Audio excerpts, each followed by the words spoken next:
The champagne was still fizzing in the glasses when my stepson took the microphone, looked straight at me across a room full of people I'd helped pay to gather, and said, "Let's be honest. Dale didn't raise me. He just lived off my mother." The room laughed. Not all of it, but enough. Enough to make the sound land like a slap in a quiet church. I watched the faces. Some looked down. Some looked at me sideways, trying to read whether I'd flinch. A few, Bryce's fraternity brothers, mostly, laughed with the loose, careless volume of men who've never had to earn anything quietly. My wife, Sandra, sat 4 feet to my left. I looked at her. Not for rescue, I'd stopped expecting that, but for recognition. A flinch, a hand raised, a shift in posture that said, "That was too far." She smiled. Not at me, at Bryce, the way you smile at a child who said something clever at the dinner table. I set my glass down on the linen tablecloth without a sound. I adjusted my tie, and I smiled, a real one. The kind that starts in the jaw and doesn't reach the eyes, because it isn't meant to. It's the smile of a man who signed a document at 9 o'clock that morning that nobody in this room knew about yet. They thought I was swallowing it. They thought I was absorbing another blow the way I'd absorbed them for 14 years, quietly, without protest, the way a man absorbs weather. They had no idea what was coming. Before I tell you what happened next, how a 53-year-old general contractor from Marietta, Georgia, used a single piece of paper to change the architecture of his entire family overnight, I want to offer a gentle reminder. Some elements of this story have been dramatized for the telling, but the lessons about family, respect, and the weight of our choices remain deeply real. Disrespect doesn't always come from strangers. Sometimes it's served on a silver tray at a party you paid for by people who sleep under a roof you built. And before we go further, tell me in the comments where you're watching from. What city, what country, what time of day it is where you are right now. It helps this channel reach more people who need to hear stories like this. And it reminds me that even in the hardest moments, none of us are telling these stories into an empty room. My name is Dale Bridwell. I'm 53 years old. I've been a licensed general contractor in Cobb County, Georgia, for 27 years. I started with a used pickup truck, a circular saw I bought at a pawn shop, and a willingness to show up at 6 in the morning when other men were still deciding whether the day was worth the trouble.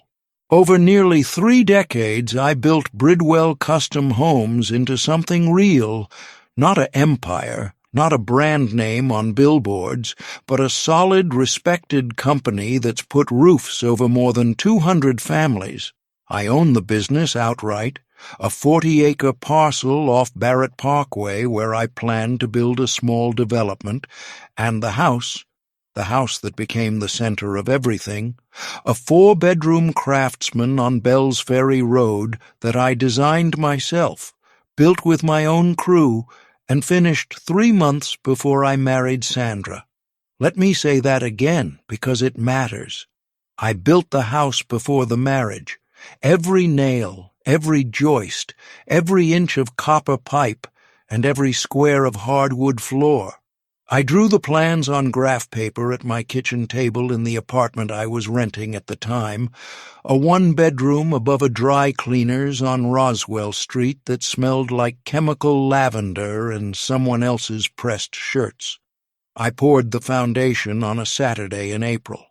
I remember because the dogwoods were blooming along the property line, and I thought, this is where I'll bring someone home someday.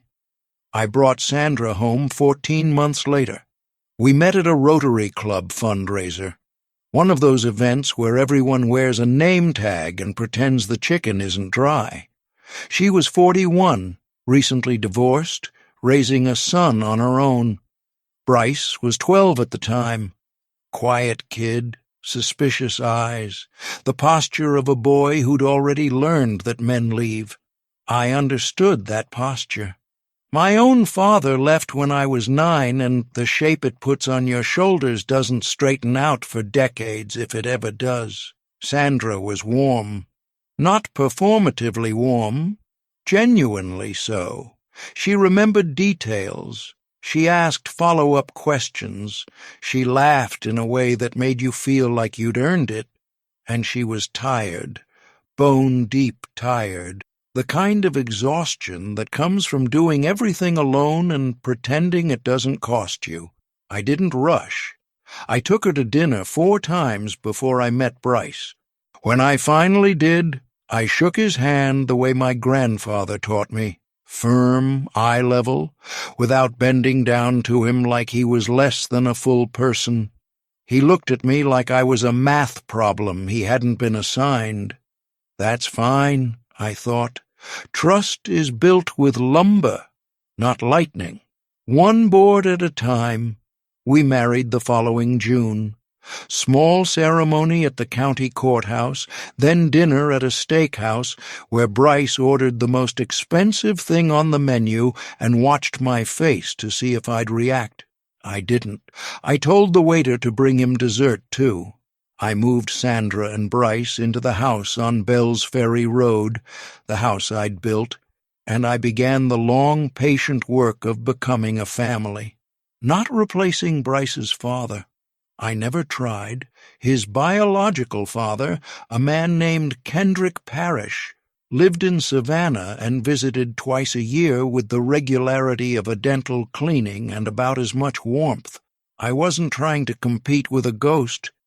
I was trying to be present, which is harder than people think, because presence doesn't announce itself.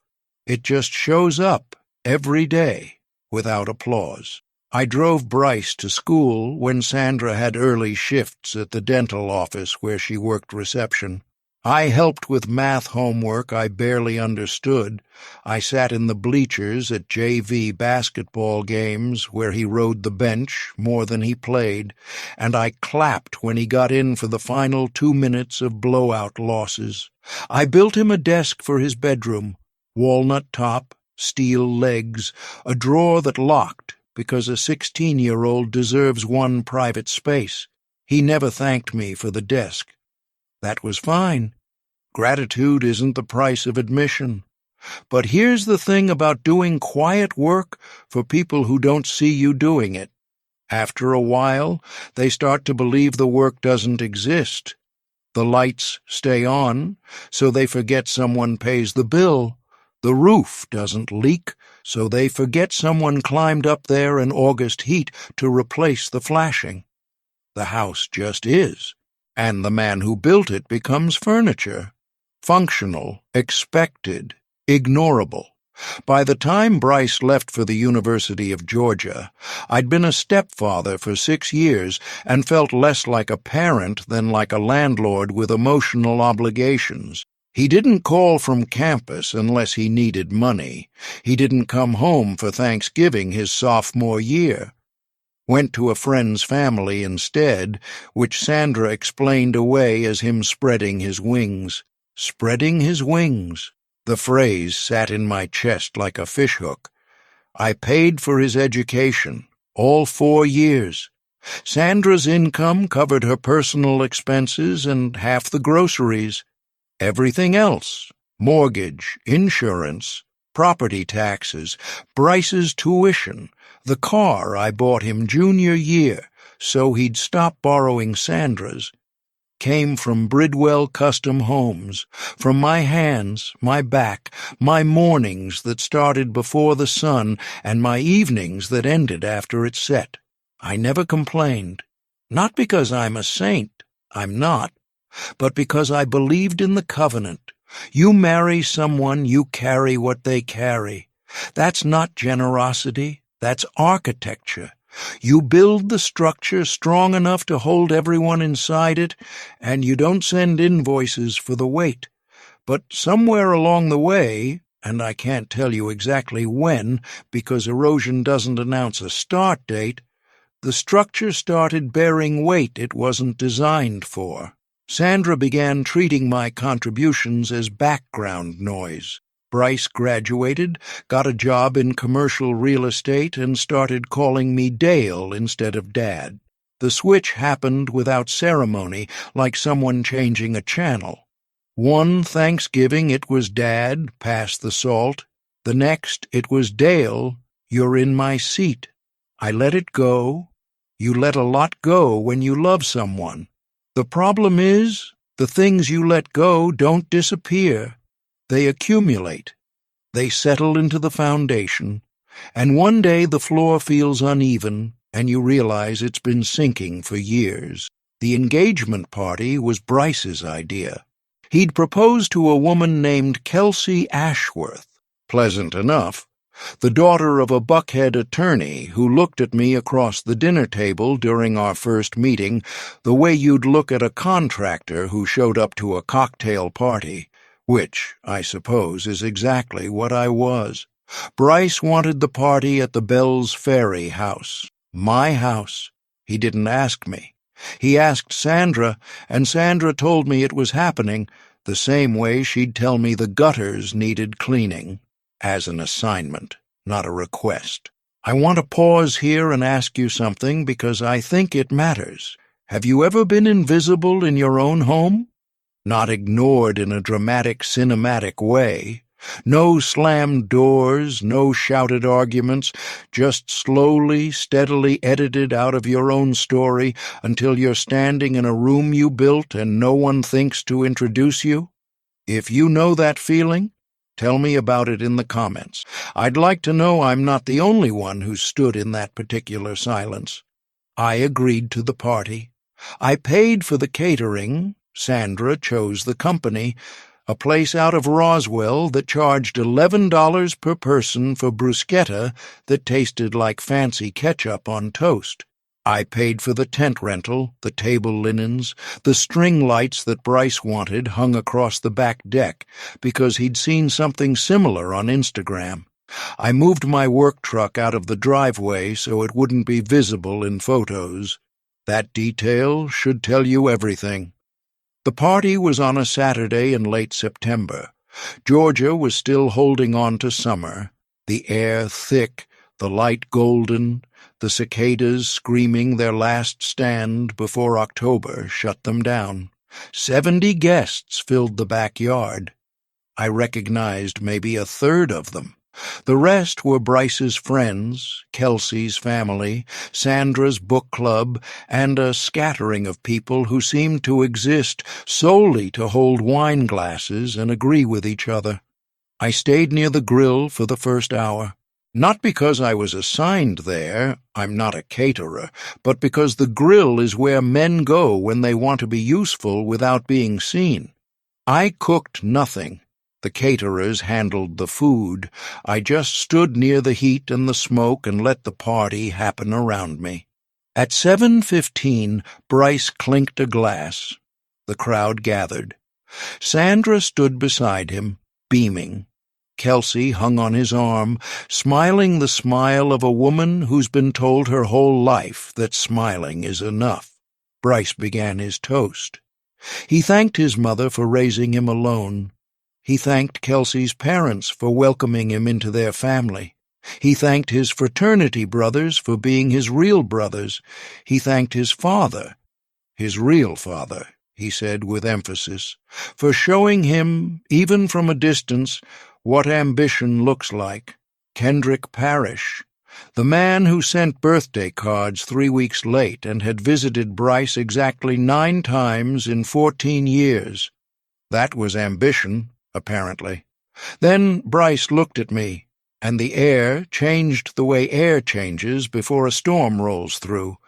Not cooler, just heavier. Charged. And I should probably mention Dale, he said, gesturing toward me with his champagne glass. My stepdad, my mother's husband. The crowd shifted. Some smiled politely. Others waited. Let's be honest, Bryce continued. and his voice took on the cadence of a man delivering a punchline he'd been rehearsing. Dale didn't raise me.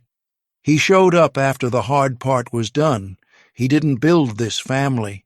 He just moved into it. Laughter, scattered at first, then louder as the fraternity brothers caught the rhythm. Bryce wasn't finished. "But hey," he said, lifting his glass higher, "he's lived in a nice house for 14 years and hasn't had to pay rent, so not a bad deal, right?" More laughter. Kelsey buried her face in Bryce's shoulder, giggling. Sandra, my wife, the woman I'd carried mortgages and medical bills and midnight worries for, pressed her lips together in the shape of a suppressed smile and said nothing. Not a word, not a glance in my direction, not a flicker of the woman who'd stood in my kitchen 14 years ago holding a coffee mug with both hands and said, "I've never met anyone who makes me feel safe." The toast moved on. Glasses were raised. The moment passed for everyone in that backyard except me. I stood very still. My hands didn't shake. My face didn't change. 27 years of running a construction company teaches you to hold your ground when the scaffolding sways. You grip, you breathe, you don't look down. But inside, something that had been load-bearing for 14 years finally cracked. Not broke, cracked. The kind of crack that doesn't make noise. The kind you only find when you press your hand against the wall and feel it give where it shouldn't. I set my champagne glass on the railing. I buttoned my jacket, and I smiled. Not a wounded smile, not a bitter one. The smile of a man who'd signed a document that morning at 9 a.m. in the office of his attorney, Nathan Weeks, that separated everything I owned, the house, the business, the 40-acre parcel, the investment accounts, from the marriage, effective immediately. A post-nuptial asset protection agreement, ironclad, notarized, filed. It hadn't been a reaction to the toast. I hadn't known what Bryce would say. The document had been in preparation for 3 months. Ever since the evening Sandra sat across from me at dinner and said, without looking up from her phone, "Bryce thinks we should add his name to the house deed for estate planning." Estate planning, as if a 26-year-old in a leased BMW knew anything about estate planning. As if the house I'd built with my own hands before I'd ever heard Sandra's name was a communal asset to be redistributed at the request of a boy who'd never swung a hammer. I hadn't argued that night. I'd said, "I'll think about it," and then I'd called Nathan Weeks the next morning and said, "I need to protect everything I built before it gets taken from me by people who think I didn't build it." Nathan, who'd handled my business contracts for 15 years, listened the way good attorneys listen, without reaction, without judgment. Then he said, "We should have done this years ago. It took 3 months to prepare.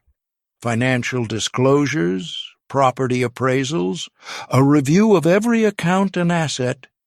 Nathan was thorough. He found things I'd forgotten.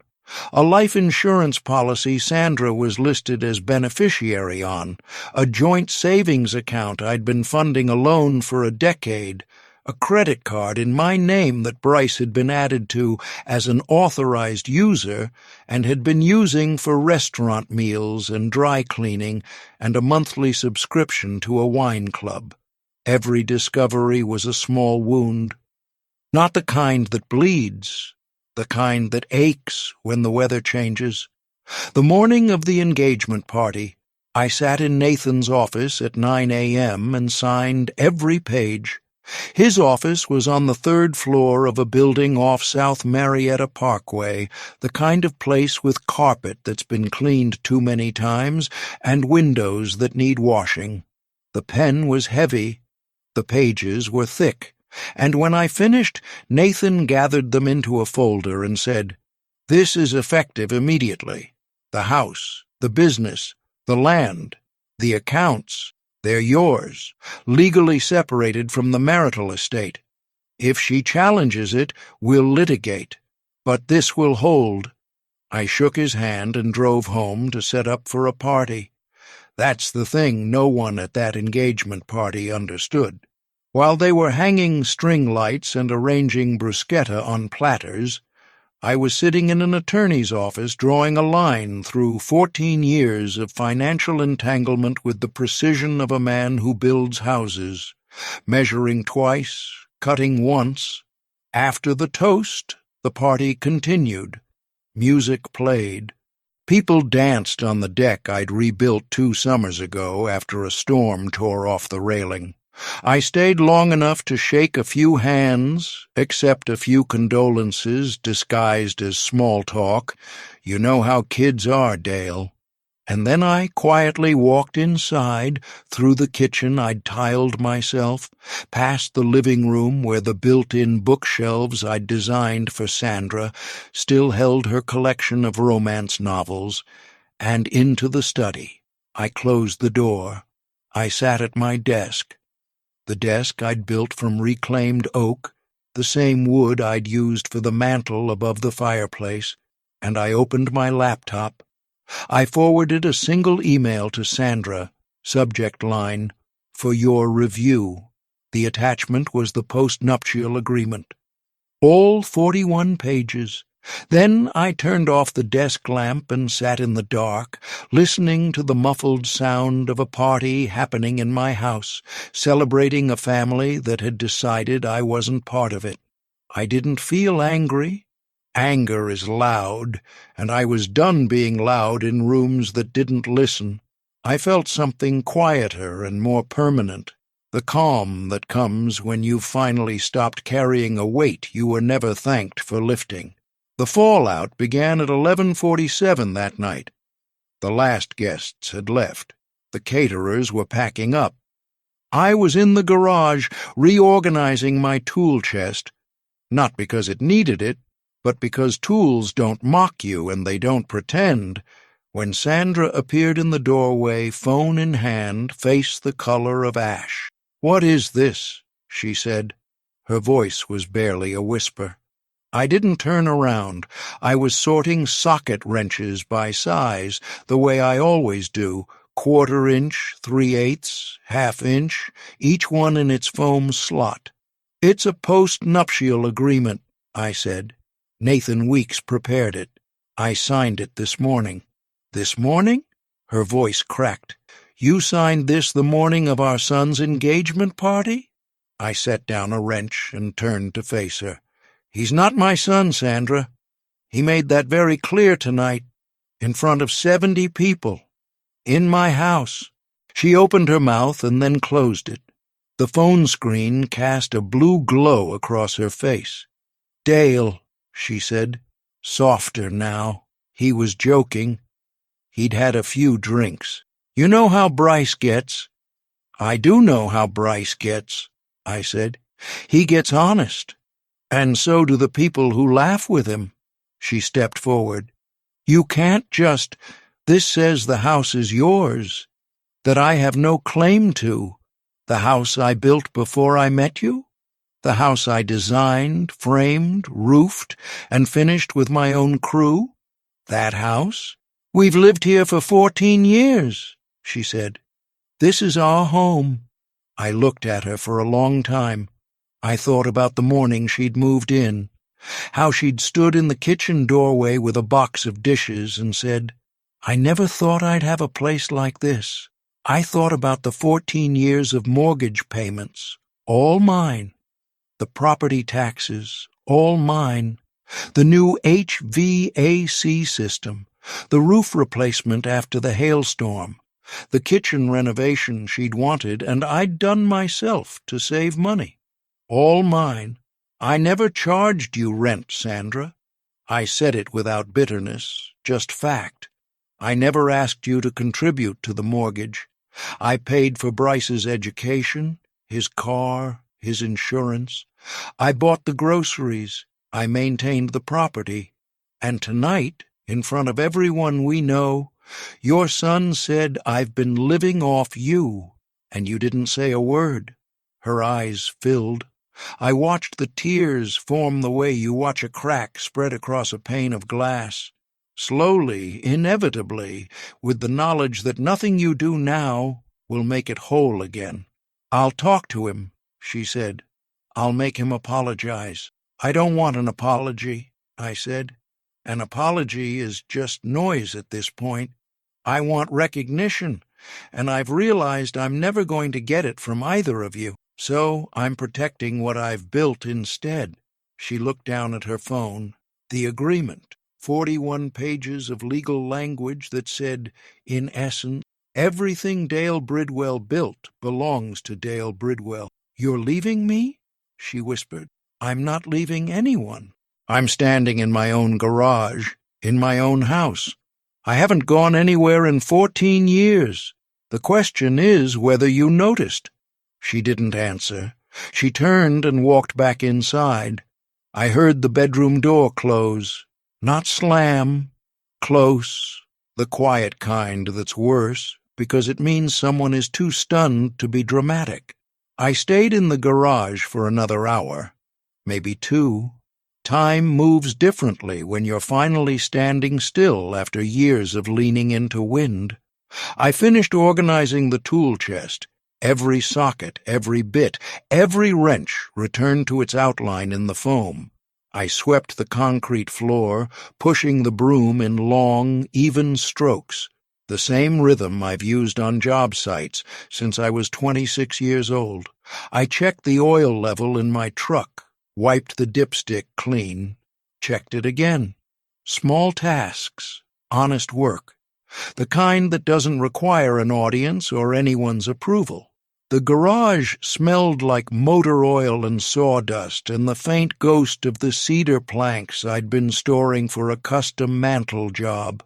It was the one room in the house that was entirely mine. No decorative pillows, no scented candles, no framed prints of Italian coastlines that Sandra bought at Home Goods, just tools and purpose. I sat on the tailgate of my truck and listened to the crickets. September in Georgia sounds like the earth is thinking out loud. Steady, rhythmic, old. A possum crossed the driveway without looking at me. The string lights from the party still glowed across the back deck, swaying slightly in the warm air, illuminating a yard full of abandoned cups and crumpled napkins. I thought about my father. Not the man who left. I stopped thinking about him years ago. But the absence he created, the shape of a man who wasn't there. I'd spent my entire adult life trying to fill that shape for other people, and tonight I'd learned that some people don't want you to fill it. They want you to stand in it silently and be grateful for the space. The next morning, Sunday, I woke at 5:30 the way I always do, made coffee, sat at the kitchen table. The house was silent. Sandra was still in the bedroom. Outside, the backyard was littered with party debris, plastic cups in the flower beds, a trampled napkin on the deck stairs, the string lights still hanging like a promise nobody intended to keep. At 7, my phone buzzed. Bryce. I let it ring. He called again. I let it ring again. The third time, I answered. Dale, he said. His voice was clipped, the tone of a man who's been told to make a call he doesn't want to make. Mom showed me the paperwork. Good morning, Bryce. She's upset. She's been crying all night. I'm sorry to hear that. A pause. Then harder. You need to tear that up. You're overreacting. I took a sip of coffee. It was still too hot, but I drank it anyway. Overreacting to what, exactly? You know what I mean, the party. I was just messing around. Everyone got the joke. Everyone laughed, I said. That's not the same as everyone getting it. Another pause, longer this time. Look, he said, and his voice shifted into what I recognized as his real estate pitch tone, the voice he used to move units and close deals, smooth and certain. "Mom built that house with you. She has rights. Your mother didn't build this house, Bryce. I built it, 3 years before I met her. I have the permits, the contracts, the receipts for every board and bolt. It's not a community asset. It never was. The agreement I signed simply makes that explicit. You can't do this. I already have. My mom will get a lawyer. She's welcome to. Nathan Weeks is very good at what he does." Silence. I could hear traffic in the background on his end. He was in his car, probably on the way to brunch with Kelsey, where they'd discuss this over eggs Benedict and mimosas. "You're being vindictive," he said finally. "No," I said. "I'm being precise. There's a difference. A vindictive man would have stood up during your toast and told 70 people how much he's spent keeping your life comfortable for the past 14 years. I didn't do that. I smiled, and I went home. What I signed this morning isn't revenge, Bryce. It's a correction." He hung up. I finished my coffee and washed the mug. Then I put on my boots, went outside, and started cleaning up the backyard. Someone had to. Monday morning, I went to work the way I always do, early, before the sun cleared the trees. The Bridwell Custom Homes office is a converted double-wide on a lot near the lumber yard. Nothing fancy, but it has everything I need. A desk, a drafting table, a coffee maker that works when it wants to, and a wall of photographs from every project I've completed since 1997. My foreman, Arturo, was already there. He looked at me the way he does when he knows something's off, but isn't going to ask unless I open the door. I opened it, told him everything, the toast, the agreement, the phone call with Bryce. Arturo set down his coffee, crossed his arms, and said something in Spanish that I didn't fully understand, but completely agreed with. Then he said, "You built that house, Jefe. Nobody takes a house from the man who built it." The next 3 weeks were a slow unraveling. Sandra moved between grief and anger the way weather moves through a valley, unpredictably, without warning. One morning she'd be silent, staring at the counter. The next, she'd be sharp, accusatory. "You planned this. You waited for the party to humiliate me." I never raised my voice, not once. "I planned this," I said calmly one evening, "because 3 months ago you told me Bryce wanted his name on the deed. That was the moment I understood where this was headed." She stopped. Where what was headed? The moment I understood that what I built was being treated as a group asset by people who didn't help build it. Bryce called twice more that week. The first time, he demanded. The second time, he negotiated, or tried to. "What if I apologize publicly?" he offered. "Social media post. Whatever you want." "I appreciate the gesture," I said, "but this isn't about the toast anymore. The toast was a symptom. The disease is older than that." "What does that mean?" "It means I've paid for everything in this family for 14 years and been treated like a tenant. The toast didn't create the problem, Bryce. It just gave me permission to stop pretending it wasn't there." The week after that, Sandra retained an attorney. A woman named Patricia Voss, who had offices in Buckhead and a reputation for aggressive divorce proceedings. Nathan was not concerned. "Let her file," he said. "The postnup is clean. The house predates the marriage. The business is solely yours. The accounts are documented. She'll spend $10,000 to learn what we already know." He was right. Patricia Voss reviewed the agreement, reviewed the property records, reviewed the financial history, and called Nathan with a single question. "Is there any room to negotiate on the house?" "No," Nathan said. The silence on the other end was the kind of silence that costs $300 an hour and produces nothing. Sandra stopped talking to me for 5 days after that. Not the angry kind of silence, the hollow kind. She moved through the house like a woman walking through a museum of her own life, touching surfaces, looking at things she'd stopped seeing years ago.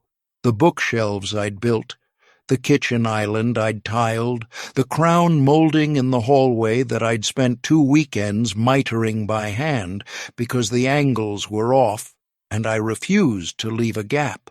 On the 6th day, she sat down at the kitchen table while I was reading the paper. The actual paper, ink on my fingers, because I'm 53 and some habits aren't negotiable. And she said, "I didn't know you felt invisible." I set the paper down. I looked at her. She had the expression of a woman who'd been going through the household finances for the first time and discovering that every single line item had my name on it, which, as it turned out, is exactly what she'd been doing. 14 years, she said. You paid for everything. I didn't. She stopped. Her voice caught. I didn't even know how much the mortgage was. $2,300 a month, I said. For 14 years, she did the math in her head. I watched her eyes change when the number landed. Dale, she whispered. I didn't say I told you so. That phrase is for small victories. This wasn't a victory at all. This was 2 people sitting at a table realizing they'd been living in the same house, but occupying different stories. Over the following month, the truth settled into the house like dust, slowly, evenly, covering everything. Sandra stopped asking me to undo the agreement. She started asking different questions, quieter ones. When did you stop being happy? Why didn't you tell me? How long have you felt like this? I answered honestly, because honesty was the only material I had left. I stopped being happy when I realized that my contributions were invisible, I said. I didn't tell you because I thought if I kept building, eventually someone would notice the house was standing. And I've felt like this for longer than I'm proud to admit, she cried. Not the angry kind, the kind that comes from understanding something you'd been refusing to see. Bryce called one final time. His tone had changed. The real estate pitch voice was gone. In its place was something I hadn't heard from him in years. Uncertainty. Dale, he said, I'm sorry. Not because Mom told me to say it. Because Kelsey's dad took me aside last weekend and told me something that I haven't been able to stop thinking about. What did he tell you? He said, the man who builds the house doesn't owe the house an explanation. The house owes the man respect. And if you can't see that, you're not ready to build anything of your own. I sat with that for a moment. Then I said, that's a smart man. Yeah, Bryce said quietly. He is. A long pause. I didn't mean what I said at the party, he continued. I meant it, but I didn't understand what I was saying. I thought it was funny. I didn't know it was true. Which part? I asked. The part about you building everything. I didn't see it. I didn't see you. I closed my eyes. The kitchen was quiet. The furnace hummed. Somewhere outside, a mockingbird was running through its whole repertoire, pretending to be 6 different birds at once. I heard you, I said. I don't know, can we start over? He asked. I don't think we can start over, I said. But we can start forward. Those aren't the same thing, and that's okay. He didn't answer right away. When he did, his voice was thick. Thank you, Dale. I noticed he didn't call me Dad. That was fine. Honesty has to start somewhere, and starting with my actual name was more real than a title he didn't mean. The post-nuptial agreement stayed in effect. Sandra and I began a long, uncomfortable, necessary conversation about what our marriage actually looked like versus what we'd been pretending it looked like. We didn't fix it in a day. We didn't fix it in a month. Some things, I told her, are like foundations. Once they've cracked, you don't patch them with paint. You have to go underneath and do the real work, even if it means tearing up the floor you've been walking on. She understood, or she began to. Understanding, like a house, takes time to build. The 40 acres off Barrett Parkway, the land I'd planned to develop, I broke ground on in November. 4 custom homes, the kind I'm known for. Solid, thoughtful, built to last longer than the men who built them. Arturo ran the crew. I walked the site every morning at dawn, checking footings, inspecting framing, making sure every joint was square and every beam was level. One morning, about 6 weeks after the engagement party, I pulled onto the site at dawn and found Bryce standing at the edge of the excavation in a pair of dress shoes that were already ruined by Georgia red clay. His hands were in his pockets. His tie was loosened. He looked like a man who'd driven a long way to see something he wasn't sure he'd understand. The sun was just clearing the tree line, throwing long orange shadows across the raw earth. The air smelled like turned soil and pine resin.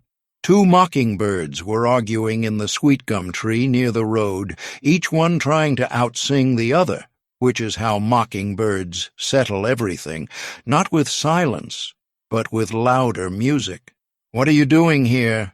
I asked. He shrugged. The gesture looked younger than 26. It looked 12. "I wanted to see what you actually do," he said. "I realized I've never been to one of your job sites. Not once." That was true. In 14 years, he'd never once visited a Bridwell Custom Homes project. He'd never watched a foundation pour. He'd never seen a framing crew raise a wall. He'd never stood in an unfinished house and felt the potential of an empty room, the way the air moves differently before the drywall goes up, when the studs are exposed and the whole skeleton of the building is visible, honest and structural, and waiting to be made into something that protects people. We walked the site together. I showed him how a foundation is poured, how you set the forms, how the concrete has to cure before it can carry weight, how a single crack in the footing can compromise everything above it. I showed him how load-bearing walls are framed, how each stud transfers the weight of the roof to the ground through a chain of connections that most people never see and never think about. I showed him the engineered trusses, how a roof is designed to carry snow, wind, the accumulated pressure of decades, without anyone inside ever knowing how much is pressing down on them. He listened. Not the distracted, phone-checking listening I'd gotten used to over the years, but the real kind. The kind where a person leans slightly forward and asks questions they actually want answered. "How do you know if the foundation is strong enough?" he asked at one point. "You test it," I said, "and you trust the math. But mostly, you build it right the first time.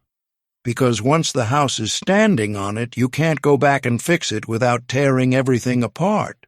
He was quiet for a moment. I could tell he wasn't thinking about concrete. When we got back to my truck, standing in the red clay with the morning heat already building and the crew's vehicles beginning to pull onto the site, he said something that closed a door I'd been holding open for 14 years. "I didn't know what it took," he said. "I'm sorry I didn't ask." I nodded. "That's the thing about houses, Bryce. The people inside never think about the framing. They just assume the walls will hold." He looked at me. "Do they?" "If they're built right," I said. "Yeah, they do." I checked my watch. 7:15.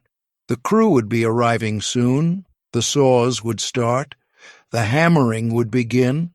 Another day of building something from nothing. If you've listened this far and you know what it feels like to carry a family on your back and be told you're just along for the ride, I want you to know something. Your work matters. Your silence doesn't make you weak. And the day you decide to protect what you've built isn't the day you give up. It's the day you finally stand up. The house on Bell's Ferry Road still stands. I know, because I built it, and the man who builds the house gets to decide who holds the keys. Thank you for spending your time with us here at the Otis Archive. Don't forget to subscribe for more stories of justice.